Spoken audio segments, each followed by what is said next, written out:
Hi everyone, this is Anam. Welcome to global online NEET. So आज का हमारा first lecture होगा ऑन स्ट्रक्चर ऑफ एटम। ठीक है, तो स्ट्रक्चर ऑफ एटम ये आपके क्लास 11 केमिस्ट्री का सेकंड चैप्टर है जो कि हम नीट 2025 केमिस्ट्री के लिए स्टडी करने जा रहे हैं। तो इसके पहले हमने some basic concept of chemistry उसके भी हमने कई सारे लेक्चर्स ले लिया और उस टॉपिक को हमने कवर कर लिया। लिंक आपको नीचे डिस्क्रिप्शन में मिल जाएगा। तो जैसे कि आज के इस टॉपिक में जो हमारा मेन टॉपिक होगा वो होगा कैथोड रे डिस्चार्ज ट्यूब। और हम देखेंगे कि किस तरीके से एक्सपेरिमेंट परफॉर्म करा गया है, इलेक्ट्रॉन की डिस्कवरी किस तरीके से करी गई, इलेक्ट्रॉन पर किस तरीके से चार्ज होता है और इलेक्ट्रॉन मास रेशो किस तरीके से होता है, प्रॉपर वैल्यूज किस तरीके से डिटरमाइन करी गई, किस साइंटिस्ट ने डिटरमाइन करा। तो ये सारी चीजें आज के इस वीडियो में हम कवर करेंगे एमसीक्यूज के थ्रू, एग्जाम्पल्स के थ्रू, और सारा सब कुछ जो हम आपको आज के इस लेक्चर में जो भी हम आपको चीजें बताएंगे, जो भी कॉन्सेप्ट हमारे होंगे वो एनसीईआरटी बेस्ड होंगे। यानी लाइन बाय लाइन हमने एनसीईआरटी को ही फॉलो करा है, तो हर एक पॉइंट आपके एनसीईआरटी से ही लिया गया है। तो एंड तक जरूर देखना इस वीडियो को, क्योंकि आपको एनसीईआरटी से ही नीट में क्वेश्चंस पूछे जाते हैं। और चैनल पर नए हैं तो चैनल को जरूर सब्सक्राइब कर लीजिए। और चलिए आज के इस वीडियो को हम स्टार्ट करते हैं। तो देखिए, सबसे पहले आज के इस लेक्चर में हम जो टॉपिक स्टडी करने जा रहे हैं वो है स्ट्रक्चर ऑफ एटम। यानी हम बेसिकली एटम के स्ट्रक्चर देखेंगे कि किस तरीके से एटम का स्ट्रक्चर होता है। तो ये एटम क्या होता है, ये इसके लिए आपको सबसे पहले पता होना चाहिए। जैसे कि हमने some basic concept of chemistry इस चैप्टर में हमने देखा था मैटर। मैटर क्या होता है, जिसका कुछ ना कुछ मास और वॉल्यूम हो। तो मैटर जो है मॉलिक्यूल से मिलकर बने हैं। ठीक है, मॉलिक्यूल्स जो है ये एटम से मिलकर बने हैं। अब ये एटम किस चीज से मिलकर बने हैं यही हम आज के इस लेक्चर में स्टडी करने जाएंगे। ठीक है, अब जैसे कि अगर हमें हमारे माइंड में एक जो बेसिक एक इमेज आती है एटम को लेकर, तो वो होती है एटम होते हैं, बीच में न्यूक्लियस होता है। ठीक है, एटम के और न्यूक्लियस के अराउंड इलेक्ट्रॉन जो है एटम के डिफरेंट डिफरेंट ऑर्बिट में रिवॉल्व करते हैं। तो यहाँ पर जो स्ट्रक्चर ऑफ एटम है, एटम में हम इस चैप्टर में ज्यादा कर हम इलेक्ट्रॉन्स के बारे में स्टडी करेंगे। ठीक है, कि किस तरीके से इलेक्ट्रॉन्स की डिस्कवरी हुई है, इलेक्ट्रॉन्स का फ्लो किस तरीके से होता है, इनकी प्रॉपर्टीज वगैरह सारे सब कुछ, इनका मूवमेंट किस तरीके से होता है, उसके बारे में हम स्टडी करेंगे। तो सबसे पहले यहाँ पर इलेक्ट्रॉन की डिस्कवरी में काफी सारे एक्सपेरिमेंट्स परफॉर्म करे गए हैं, काफी सारे एक्सपेरिमेंट्स फेल हुए हैं। देन उसके बाद फैराडे, माइकल फैराडे साइंटिस्ट ने यहाँ पर एक एक्सपेरिमेंट परफॉर्म करा। जैसे कि आप देख सकते हो, यहाँ पर मैंने आपके लिए दो इमेज यहाँ पर दे रखा है जो कि है डिस्कवरी ऑफ इलेक्ट्रॉन की, जिसमें माइकल फैराडे ने यहाँ पर एक ग्लास ट्यूब का यूज करा था। ठीक है, ये जो ट्यूब है, यहाँ पर जो ट्यूब यूज करी गई है ये ग्लास ट्यूब है। और ग्लास ट्यूब में यहाँ पर उन्होंने दो इलेक्ट्रोड फिक्स करा।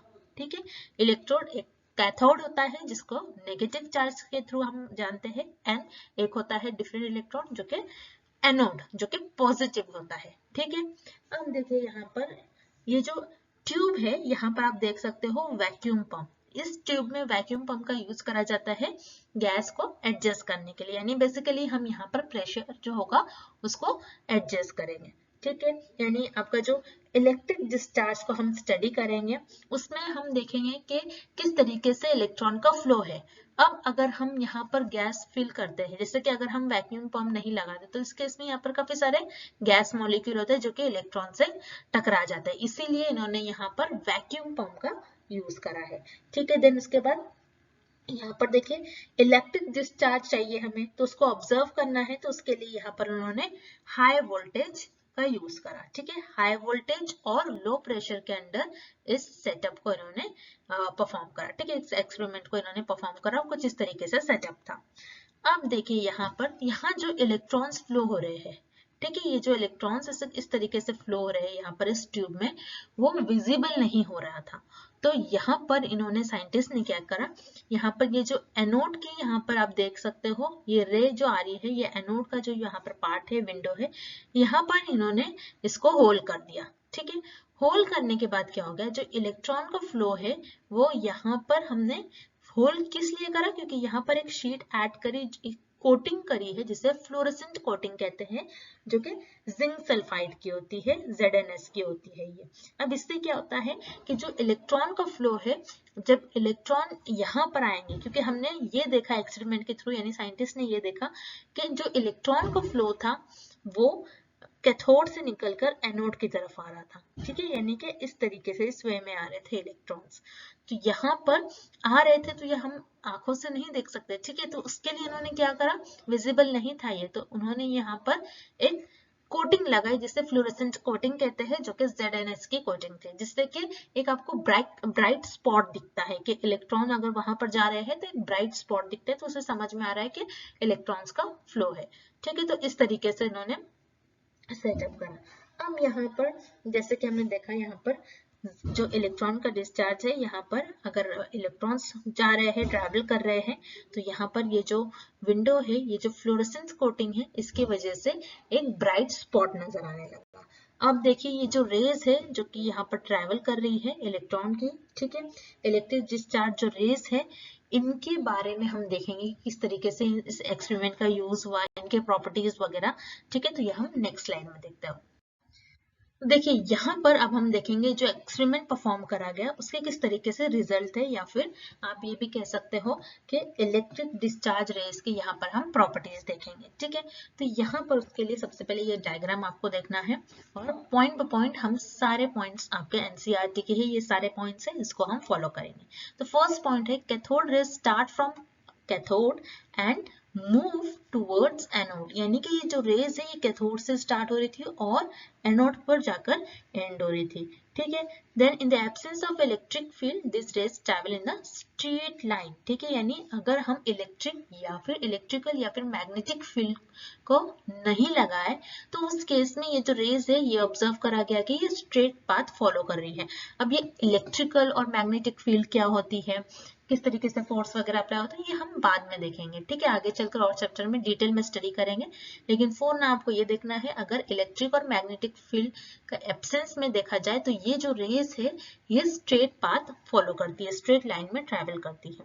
In presence of electric and magnetic field the behavior of cathode rays are similar to that expected from negatively charged particles, suggesting that cathode rays consisting of negatively charged particle called electron, यानी कि ये देखा गया क्योंकि cathode rays है, ठीक है, cathode जो है ये नेगेटिव इलेक्ट्रोड है और यहाँ से रेस पास होकर पॉजिटिव की तरफ जा रही है। तो देखिए नेगेटिव पॉजिटिव है, यानी नेगेटिव पॉजिटिव की तरफ जा रहा है, यानी कि यहाँ पर अट्रैक्शन हो रहा है। तो इससे ये मालूम पड़ता है कि जो रेज है, जो पार्टिकल्स है यहाँ पर, यानी कि जो इलेक्ट्रॉन के पार्टिकल्स है, बेसिकली ये नेगेटिवली चार्ज है और इसी को नाम दिया गया इलेक्ट्रॉन्स, ठीक है।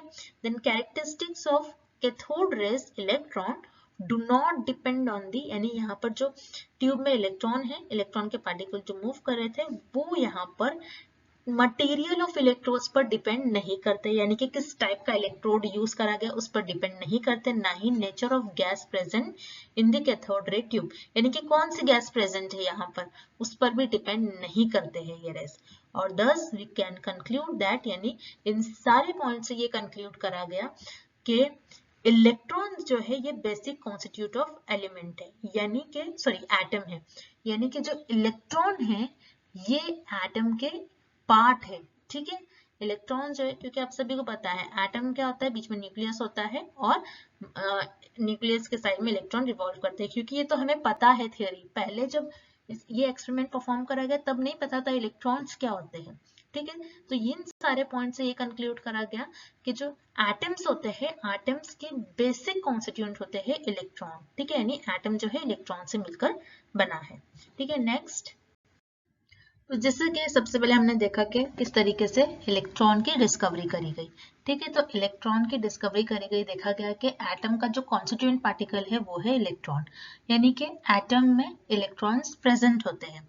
अब इलेक्ट्रॉन होते हैं तो इलेक्ट्रॉन की प्रॉपर्टीज भी देखना बहुत जरूरी है कि इलेक्ट्रॉन का मास वगैरह क्या होता है, वैल्यूज क्या होती है, ठीक है। तो देखिए जे थॉमसन इन साइंटिस्ट ने charge to mass ratio of electron पता लगा है, ठीक है। तो हम प्रॉपर एक्सपेरिमेंट नहीं देखेंगे, जो मेन इंपॉर्टेंट पॉइंट्स है जो कि आपको याद रखने हैं, जो एग्जाम पॉइंट ऑफ व्यू से, उन्हीं पॉइंट्स को यहाँ पर हम डिस्कस करेंगे। तो यहाँ पर charge to mass ratio of electron है E/me, जो कि वैल्यू थी 1.758820 × 10⁻11 कूलम पर kg, ठीक है। तो यहाँ पर देखिए ये जो charge to mass ratio of electron निकाला गया, देन उसके बाद मिलिगन साइंटिस्ट, ठीक है। तो मिलिगन साइंटिस्ट जिन्होंने ऑयल ड्रॉप एक्सपेरिमेंट परफॉर्म कर चार्ज ऑन इलेक्ट्रॉन, यानी कि इलेक्ट्रॉन पर कितना चार्ज है ये पता लगाया। तो 1.6 इंटू 10⁻⁻19 कूलम, ठीक है। तो माइनस चार्ज इसलिए क्योंकि इलेक्ट्रॉन पर नेगेटिव चार्ज था, इसलिए नेगेटिव में उन्होंने वैल्यू दी। अब जो प्रेजेंट वैल्यू है इलेक्ट्रिकल चार्ज की, यानी चार्ज इलेक्ट्रॉन के ऊपर जो चार्ज होता है, यानी उसके बाद भी कई एक्सपेरिमेंट परफॉर्म करे गए होंगे और एग्जैक्ट वैल्यू जो है आज के डेट में वो होता है -1.6022 इंटू 10⁻⁻19 कूलम, जो कि बहुत करीब है, ठीक है, इस वैल्यू से। अब यहाँ पर हमें चार्ज ऑन इलेक्ट्रॉन पता लग गया and charge to mass ratio of electron पता लग गया। तो उसकी हेल्प से थॉमसन साइंटिस्ट ने रिजल्टेंट जो वैल्यू है, जो कंबाइन कर इन वैल्यू को निकाला मास ऑफ इलेक्ट्रॉन, ठीक है। तो मास ऑफ इलेक्ट्रॉन किस तरीके से निकाला इन्होंने, E जो कि चार्ज ऑन इलेक्ट्रॉन है, ठीक है, अपॉन यहाँ पर charge to mass ratio of electron. तो इन दोनों वैल्यू को डिवाइड कर दिया और जो मास ऑफ इलेक्ट्रॉन है, यानी इलेक्ट्रॉन का जो मास है वो है 9.1094 इंटू 10⁻³ kg -31 kg, ठीक है। यानी कि देखिए आप, बहुत छोटा नंबर है। अगर हम बात करें एटम में जो प्रोटॉन एंड न्यूट्रॉन होते हैं उनके मास से और इलेक्ट्रॉन के मास को अगर हम कंपेयर करें, तो इलेक्ट्रॉन का जो मास है ये काफी छोटा है, यानी बहुत छोटा है। तो इसीलिए जब भी हम आगे चलकर न्यूमेरिकल्स क्वेश्चन सॉल्व करेंगे तो उस केस में क्या होता है, मास ऑफ इलेक्ट्रॉन को इस वैल्यू को निगलेक्ट करा जाता है, क्योंकि मास ऑफ प्रोटॉन और मास ऑफ न्यूट्रॉन की वैल्यूज काफी ज्यादा होती है, काफी ज्यादा उनका मास होता है, इसीलिए मास ऑफ इलेक्ट्रॉन को निगलेक्ट करा जाता है, ठीक है। देन अब हम MCQ स्टार्ट करते हैं। Then question है, which of the following may be an incorrect statement regarding cathode ray discharge tube? तो यहाँ पर cathode ray discharge tube के लिए हमें कुछ statement दिए गए, हमें बताना है कि कौन सा statement यहाँ पर incorrect है। तो इस क्वेश्चन के लिए आपको सबसे पहले ये डायग्राम देखना बहुत जरूरी, डायग्राम बहुत इंपॉर्टेंट है, ठीक है।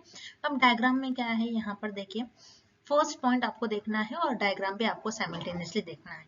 तो presence of negative charge in the cathode rays, ठीक है। कैथोड रेज यानी यहाँ से जो रेज निकल रही है ये नेगेटिवली चार्ज है, इसीलिए तो ये पॉजिटिव की तरफ मूव कर रही है, तो ये करेक्ट है। उसी तरीके से the magnetic field deflects this rays, yes, हमने क्या देखा, एब्सेंस ऑफ मैग्नेटिक फील्ड में जो ये रेज थी, ठीक है, जो कैथोड रेज थी, ये जो रेज थी ये स्ट्रेट ट्रेवल कर रही थी, ठीक है, स्ट्रेट लाइन फॉलो कर रही थी, और प्रेजेंस ऑफ मैग्नेटिक फील्ड में ये डिफ्लेक्ट हो रही थी, यानी कुछ इस तरीके से ये रेज ट्रेवल कर रही थी, तो ये भी स्टेटमेंट करेक्ट है। उसी तरीके से option C, it needs high voltage, yes, यहाँ पर देखिए हाई वोल्टेज जब हम अप्लाई करते हैं तो यहाँ पर ये रेज ट्रेवल करती है, ठीक है, तो यहाँ पर हाई वोल्टेज बहुत जरूरी है, तो ऑप्शन सी भी करेक्ट स्टेटमेंट है। उसी तरीके से option D, protons are present in the cathode rays, नहीं, प्रोटॉन्स क्या होते हैं, प्रोटॉन्स ऐसे स्पेशीज होते हैं जो कि पॉजिटिवली चार्ज होते हैं, जो कि न्यूक्लियस के अंदर होते हैं, न्यूक्लियॉन्स होते हैं, जैसे न्यूक्लियॉन्स के होते हैं प्रोटॉन्स प्लस न्यूट्रॉन, ठीक है। तो प्रोटॉन्स हमारे पॉजिटिवली चार्ज होते हैं, तो प्रोटॉन्स पॉजिटिवली चार्ज होते हैं, और कैथोड रे से किस तरीके से हमारी रेज आ रही है, और कैथोड रे पर कौन सा चार्ज है, यहाँ पर नेगेटिव है, ठीक है। तो इसीलिए ये स्टेटमेंट इनकरेक्ट है और इसीलिए ये क्वेश्चन में आपका ऑप्शन डी करेक्ट हो जाएगा। Next, Which of the following condition is suitable for cathode ray discharge tube? तो देखिए कुछ कंडीशंस होती है कैथोड रे डिस्चार्ज ट्यूब की, जब एक्सपेरिमेंट परफॉर्म करा गया तो उसमें कुछ सर्टेन कंडीशंस के अकॉर्डिंग ही इस एक्सपेरिमेंट को परफॉर्म करा गया, ठीक है। क्या इस एक्सपेरिमेंट में किस तरीके से यहाँ पर कंडीशंस रखी गई, क्या लो प्रेशर हाई वोल्टेज था, या फिर लो प्रेशर लो वोल्टेज था, हाई प्रेशर लो वोल्टेज, या फिर हाई प्रेशर हाई वोल्टेज, इस तरीके से हमें बताना है कि कौन सी कंडीशन थी। तो सबसे पहले अगर हम इस डायग्राम को देखें तो देखिए हाई वोल्टेज के ही थ्रू ये सेटअप करा गया, ठीक है, एक्सपेरिमेंट का। और प्रेशर की बात करा जाए तो गैस का, देखिए यहाँ पर गैस का प्रेशर इन्होंने कम करा, क्योंकि ये यहाँ पर वैक्यूम पंप का यूज करा गया है, ठीक है, ताकि गैस मॉलिक्यूल्स जो है ये इलेक्ट्रॉन से टकराए नहीं, ठीक है। तो इसीलिए यहाँ पर वैक्यूम पंप का यूज करा है और प्रेशर को कम करा गया है। तो कंडीशन क्या होती है, सुटेबल कंडीशन क्या होगी कैथोड रे डिस्चार्ज ट्यूब के लिए, लो प्रेशर और हाई वोल्टेज, तो इसीलिए इस क्वेश्चन का आपका करेक्ट आंसर हो जाएगा option A. Next, when cathode ray strike zinc sulphide coating what did it create. देखिए इस क्वेश्चन में हमसे क्या पूछ रहा है कि जो कैथोड रेज है यानी जो यहाँ से रेज निकल रही है जब ये जिंक सल्फाइड पर, ठीक है, ये ZnS जिंक सल्फाइड कोटिंग जिसे फ्लोरोसेंस कोटिंग कहते हैं। तो फ्लोरोसेंस कोटिंग पर अगर ये इलेक्ट्रॉन्स जो है या फिर आप बोल सकते हो जो कि कैथोड रेज है अगर इस पर स्ट्राइक करती है तो यहाँ पर ये जो पार्ट है ये आपको इसमें एक ब्राइट स्पॉट दिखता है, ठीक है, यानी एक चमकता हुआ दिखता है। जैसे कि अगर आप देखो तो पुराने इसमें आप देखोगे काफी पुराने टाइम की में बात करा जाए तो जो टीवी होता है काफी पीछे से देखते हो आप काफी उसका जो फ्रेम होता है आपके टीवी का काफी पीछे से मोटा सा होता है। तो वो जो टीवी यूज करा जाता था प्रीवियसली उसमें जो कोटिंग होती थी वो फ्लोरेसेंस कोटिंग होती थी जिसकी वजह से आपको जो टीवी में आप जो भी कुछ देखते थे चैनल्स वगैरह उसमें आपको कलरिंग देखने मिलता था, ठीक है, उसमें ब्राइटनेस आपको देखने मिलती थी। इसीलिए वही कॉन्सेप्ट यहाँ पर देखिए उसी कॉन्सेप्ट को बताया गया है, ठीक है, ये आपको समझने के लिए बताए ताकि आपको और अच्छी तरीके से समझ में आ जाए। आपके एनसीईआरटी में भी ये एग्जाम्पल है। तो उसी तरीके से जिंक सल्फाइड की अगर कोटिंग करें जिससे फ्लोरेसेंस कोटिंग भी कहते हैं तो इसकी वजह से एक ब्राइट स्पॉट दिखता है जिसकी वजह से इन्हें पता चला कि ये इलेक्ट्रॉन जो है यहाँ पर ट्रेवल कर रहे हैं। तो इसीलिए इस क्वेश्चन का आपका करेक्ट आंसर हो जाएगा ऑप्शन ए। जब भी कैथोड रेज स्ट्राइक करते हैं जिंक सल्फाइड कोटिंग पर तो ये ब्राइट स्पॉट क्रिएट करता है। नेक्स्ट, व्हाट इज एनोड, ठीक है, तो एनोड जो कि इलेक्ट्रोड है, ठीक है, यानी कि जो एक्सपेरिमेंट परफॉर्म करा गया माइकल फैराडे के थ्रू, तो यहाँ पर इन्होंने एक ग्लास ट्यूब जैसे हमने कहा एक ग्लास ट्यूब का यूज करा गया और यहाँ पर इलेक्ट्रोड यूज करे गए, ठीक है, एक इलेक्ट्रोड है कैथोड और दूसरा जो इलेक्ट्रोड है ये एनोड है। अब इस क्वेश्चन में यही पूछ रहा है कि एनोड क्या होता है, क्या पॉजिटिवली चार्ज एटम्स होते हैं नेगेटिवली चार्ज एटम्स होते हैं, ये दोनों ऑप्शंस तो इनकरेक्ट हो जाएंगे, ठीक है, ये इलेक्ट्रोड है एटम्स की यहाँ पर बात नहीं हो रही है, ठीक है, इस बात का आपको ध्यान रखना है। तो देखिए कैथोड और एनोड जैसे कि हम बात करते हैं कैटायन की, कैटायन मतलब होता है पॉजिटिव चार्ज, ठीक है, कैटायन का पॉजिटिव होता है लेकिन अगर इलेक्ट्रोड के फॉर्म में देखें हम तो कैथोड जो होता है वो नेगेटिव होता है। एनायन वैसे तो नेगेटिव होता है, ठीक है, नेगेटिव चार्ज स्पीशीज होते हैं लेकिन एनोड जो होता है ये पॉजिटिव होता है, ठीक है, तो ये तो हमें पता लग गया जो एनोड है ये पॉजिटिव इलेक्ट्रोड है। तो क्या होगा answer, the positively charged electrode by which electron leave an electrical device, ठीक है, यानी कि एक पॉजिटिव चार्ज एक इलेक्ट्रोड है जिसके थ्रू यहाँ से जो इलेक्ट्रॉन है ट्रेवल कर रहे हैं और यहाँ से बाहर आ रहे हैं, ठीक है, यही बता रहा है इस क्वेश्चन में, यही पूछ रहा है कि एनोड बेसिकली होते क्या है। तो इसीलिए इस क्वेश्चन का आपका करेक्ट आंसर हो जाएगा option B. Next, flow of the electron in a tube is from, यानी कि हमसे क्या पूछ रहा है, ये जो आपकी कैथोड रे ट्यूब है, कैथोड रे डिस्चार्ज जो ट्यूब है, इस ट्यूब में यहाँ पर जो इलेक्ट्रॉन का फ्लो है ये किस तरीके से है, क्या कैथोड टू एनोड है या फिर एनोड टू कैथोड है, ये हमें बताना है। तो देखिए जैसे हमने देखा इलेक्ट्रॉन नेगेटिवली चार्ज है तो पॉजिटिव की तरफ जा रहे हैं, ठीक है, यानी कि कैथोड से एनोड की तरफ जा रहे हैं। तो इसीलिए इस क्वेश्चन का आपका करेक्ट आंसर क्या हो जाएगा ऑप्शन ए। कैथोड से किस तरीके से जा रहे हैं, कैथोड से एनोड की तरफ यहाँ पर इलेक्ट्रॉन्स जो है यानी कि आपकी कैथोड रेज जो है इस तरीके से मूव करेगी। कैथोड रेज नथिंग बट जो कि इलेक्ट्रॉन के पार्टिकल्स यहाँ पर यूज करेगा जो कि बाद में पता लगा कि ये इलेक्ट्रॉन है, ठीक है, तो इसीलिए इस क्वेश्चन का करेक्ट आंसर हो जाएगा आपका option A cathode to anode. Next, who discovered the presence of electron in an atom, यानी कि एटम में इलेक्ट्रॉन होते हैं, ये किस साइंटिस्ट ने डिस्कवर करा ये हमें बताना है।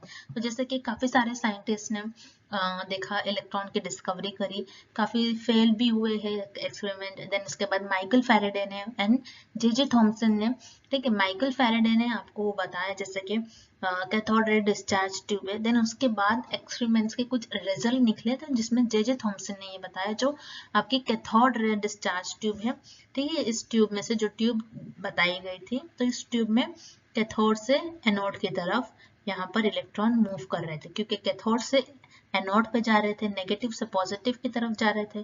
तो इससे ये पता लगा कि ये जो स्पीशीज है यहाँ पर जो पार्टिकल्स यूज करे गए हैं ये नेगेटिवली चार्ज इलेक्ट्रॉन है। तो ये जो नेगेटिवली चार्ज इलेक्ट्रॉन है ये प्रेजेंस जे थॉमसन इस साइंटिस्ट ने करा।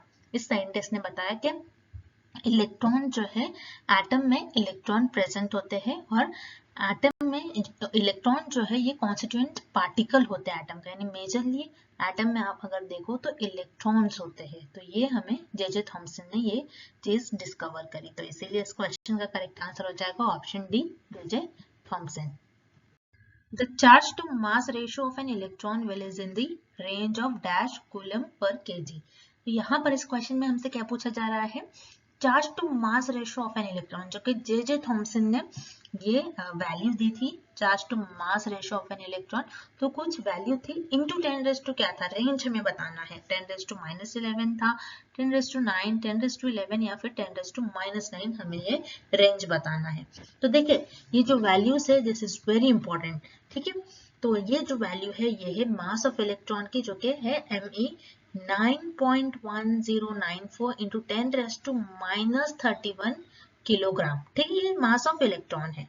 चार्ज ऑन इलेक्ट्रॉन कितना होता है, इज इक्वल्स टू -1.6, या फिर आप इस तरीके से भी ले सकते हो, is equals to -1.6022 into 10 raised to -19 coulomb, ठीक है। अब यहाँ पर आती है चार्ज टू मास रेशियो, ठीक है। Charge to mass ratio E upon me, जो कि जे थॉमसन साइंटिस्ट ने ये दिए थे value 1.758820 into 10 raised to 11 coulomb पर केजी, ठीक है। तो यहाँ पर 10 रेज़ टू 11 रेंज था, तो इसीलिए इस क्वेश्चन का आपका करेक्ट आंसर हो जाएगा ऑप्शन सी, 10 रेज़ टू 11, ठीक है। Next, the correct value of charge to mass ratio of an electron is. तो देखिए इस क्वेश्चन में हमें करेक्ट वैल्यू पूछी गई है charge to mass ratio of an electron की, ठीक है।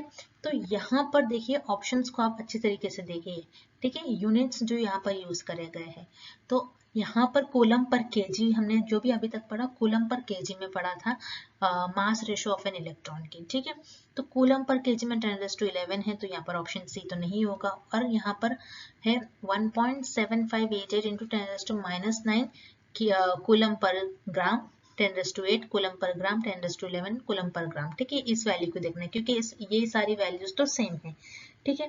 अब देखिए यहाँ पर जो हमने यहाँ पर एक्सप्लेनेशन दिया है किस तरीके से दिया है, जो कि यहाँ पर डिस्कवर करा था इस वैल्यू को जे थॉमसन ने, जो कि 1.7588 इंटू 10 रेज़ टू 11 कूलम पर केजी है। और अगर हम इसे ग्राम में कन्वर्ट करते हैं तो यह आता है 1.7588 इंटू 10 रेज़ टू 8। किस तरीके से आ गया, देखिए कूलम पर केजी में इंटू 10 रेज़ टू 11 था, ठीक है। अब ये केजी में था, अगर केजी से हमें ग्राम में कन्वर्ट करना होता तो हम क्या करते हैं, मल्टीप्लाई करते हैं 10 रेज़ टू -3 से, ठीक है। तो 10 raised to 11 into 10 raised to अगर हम -3 करते हैं तो आपका आ जाता है आंसर +11 -3 कितना हो जाएगा आपका +8 ग्राम, ठीक है। यानी कि यहाँ पर 10 रेज़ टू 8, ठीक है, 10 रेज़ टू 8 किलो पर कूलम पर ग्राम आपका आ जाएगा, ठीक है। क्योंकि किलोग्राम से हमने क्या करा, जस्ट ग्राम में हमने यहाँ पर कन्वर्ट करा, ठीक है, इनके रेंजेस को।